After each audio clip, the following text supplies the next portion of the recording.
So now we've talked about listening a couple of different ways, talked about it as shutting down noises, and we've talked about it from the point of view of not saying stuff over dialogue and listening for sounds being done over dialogue.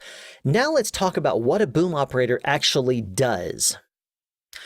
Well, it would be easy to say, what does a boom operator not do? But as a general rule, a boom operator will do everything except the actual mixing themselves. Oh, but wait, we do mix.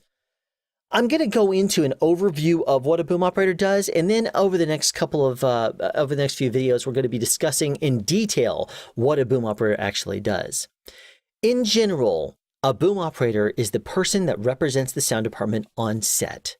That means they are the face of the department. They are the person that interacts with everybody on set to make sure microphones are where they need to be to capture the dialogue of the scene.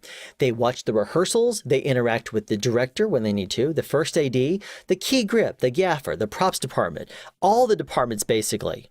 They will work with every single department they need to, even makeup, believe it or not. Sometimes you need it to work with makeup in order to hide a lav someplace. Now, every single one of these is a particular skill that a boom operator needs to have. Now, as I go down this list, that's the first one right there, is you need to have a good working relationship with your crew, and you need to interact with them. Because you are the face of the department. You are the person that represents the department, especially on set, which is where most people work. Now, granted, a sound mixer is usually a recluse someplace sitting in the back with their mixing console in their chair in front of their gear, and people will go over and greet them, say hello, that kind of thing. But as a general rule, they don't usually find themselves on set very often. And a utility does interface with talent, does interface with the office and deal with different other aspects of the department, and they're on set when they are second booming. But they are very much a behind-the-scenes person as a general rule. They do interact with other departments, don't get me wrong, they can still be very social, and they should be, because set's a wonderful place to get to know people and to have fun with them, whatever the case may be. But that is, I'm getting sidetracked here. Let me not get into utilities just yet. Who knows? We could do a utility series coming up in the future. Let's go through boom operator first, then we'll talk about it. But boom operators definitely represent the department by being the face of the department. Another thing to do is listen. No, I'm not going to get into all that stuff again, but you've already heard it now. If you haven't watched it, go back and watch the videos before, because these two videos right here are very critical if you want to be a boom operator. Very critical. Now, on top of listening, you need to know the dialogue. Now, the dialogue itself is given to you every day in sides.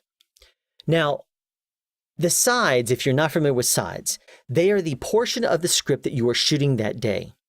They're given to you by the first AD, or not necessarily by the first AD, but they're given to you by usually the key set PA or something like that, who goes around with all the sides and gives them out to key people, or gives them call sheets if it's necessary.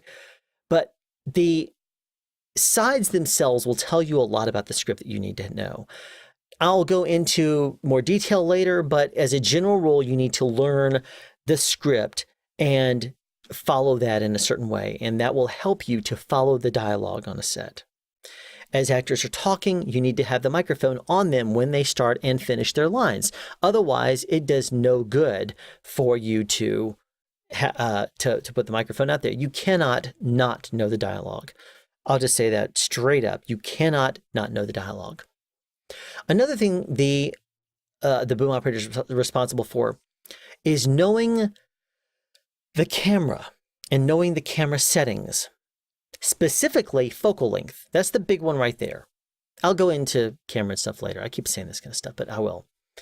Now, the reason why focal length is important is because if you are on a 12mm lens, it's holding high headroom. It's going to be a wide shot unless you're like this far away from the actor. If you're back 12 feet on a 12mm lens, you're going to have considerable headroom. If that is now a 70mm lens, you're going to be tight headroom. You need to know the lens size in order to properly get the sound that matches picture. More on that later.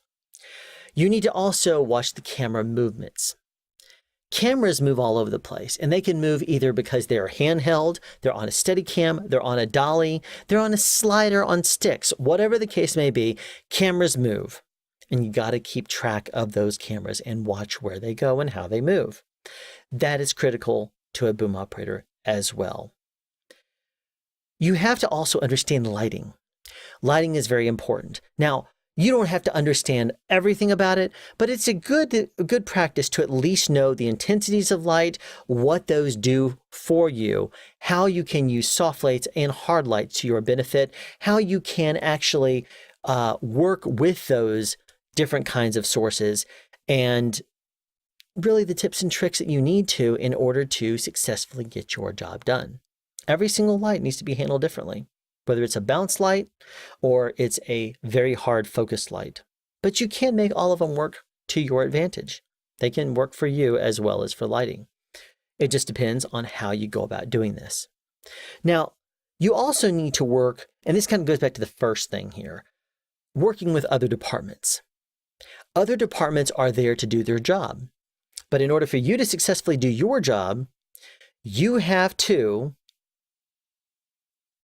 work with other departments. Now, that's going to mean perhaps getting something help with lighting from the DP or the key grip or the gaffer. That could mean getting something silenced with the props department. It could be putting a microphone in someone's hair as a hair mic. Whatever the case may be, that is something that you'll need to address and work with them. But that is something that you will do as interface with various different departments. And the biggest thing is knowing their names. If you know them, take an effort to actually know their names. I'm terrible at names, and I tell people that up front, and I'll say, I really want to know your name. Bear with me, please. It's not that I'm trying to be disrespectful. I want to know your name, please. What's your name again? Thank you very much. And then I will make a focus to say their name. And then when I get it right, I'll say, ha, good, because I want to know your name. And I'll make a point to actually, but then that's me. You don't have to copy my style. My style is very weird. But that's knowing other departments. Then, of course, you have to watch the rehearsal and discuss it, of course, with your team. Anything that's critical, you need to point out to them. If, for example, they're wearing a scratchy shirt and you anticipate that the lav mic that the actor is going to be wearing might need to stick out of the shirt a little bit because their shirt's overly starched. Well, if the actors are delivering dialogue this direction and you hide it inside of their shirt right there, then you might want to point out that this right here is a gap that the camera could see into.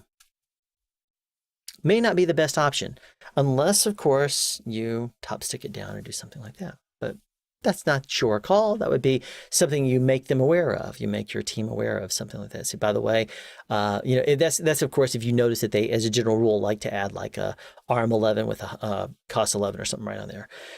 Whatever the case may be, it depends on how they like to live things. You'll figure out how your team does things. Don't need to tell them how to do their job, because you can get a utility that gets a little testy about that. But you can at least make them aware that we're looking at this side of them if their wardrobe is revealing on one side, for example. Or, for example, women who put a microphone down in their cleavage. If they are bending over to pick something up, that could expose the lav. You might want to make the utility aware, because if they bend over to pick something up, guess what's going to happen? Guess where guys watching that TV show are going to be looking? Sorry, it's the truth. You think they want to expose a lav and show a lav down there? No. So get that addressed. Make sure that utility does know that. So perhaps it could be hidden a different way. Now, I don't want to say that's all a boom operator does, because there is a lot more I could get into. But in the overview, the biggest, broadest sense of what a boom operator actually does, that's it.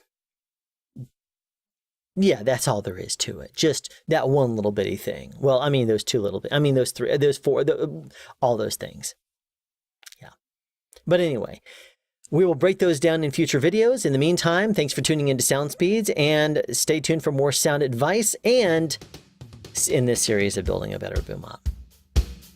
Have a question you'd like answered or want to add something? Be sure to write it in the comment section down below. You can also make a suggestion for future topics of discussion. Again, comment section down below, or you can email me at soundspeeds@yahoo.com. Be sure to subscribe and turn on notifications so you won't miss out on future sound advice.